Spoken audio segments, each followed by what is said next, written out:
Mga guys, salamat po sa inyong lahat sa patuloy ng pagsuporta. So yan, pasok tayo dito po. Ito po yung bahay ni Atero pa ngayon. Yan po, muli ito. Natapos na po rin sa wakas. Yan to. Tapos na po yung bahay ni Atero pa. Yan. Kaso lang ito guys, oh. Kailangan ko na naman siyang bagong barnisan ulit.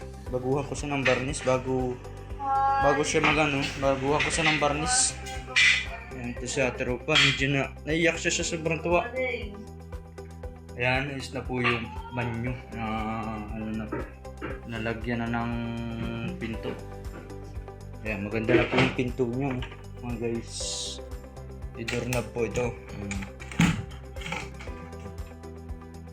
Tapos yung kabila po guys, ito di-doorknob na rin po. Ito po yung ano si wait lang. Ito yung pinto. Ayan. Salamat po sa inyong lahat. Para po guys, samahan niyo ako papasok sa loob ng bahay.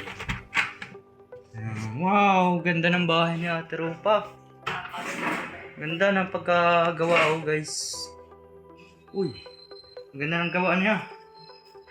Oh, di ba? Di ba maganda na? Ganda po, may silpan yan dyan, lagyan ng silpan. Ito po yung ano, update sa mga viewers ko. Yan, ganda na po guys, mga kaibigan, mga kalingap. Thank you so much. At bukas, abangan po natin yung ano, susunod na kabanata. Kasi nagpaalam na si Kuya Sam. Yan, hindi na siya ano. Basta po yung ano, bahay ano. Ito na po, na-repair na. At ito yung ano, kusina. Magiging salbing lutuan. Ito.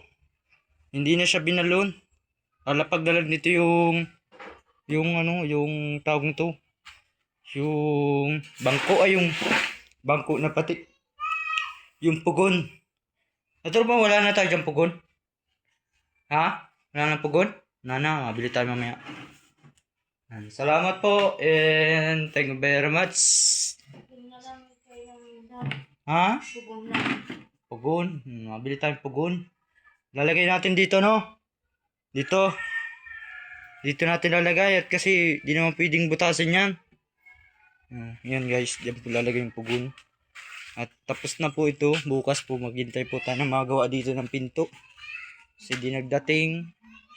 Yun na lang ang hihintay. Last. Ang star po nito, cutting ribbon po nito ay Linggo o Sabado. Kasama na si Kuya Bal. Kasama si Kuya Bal. Sila Kalinga Prab. Sila Ate Edna. Sila Samas. Sa lahat rin po. O yan si Kuya Samasling na pa-repair nito.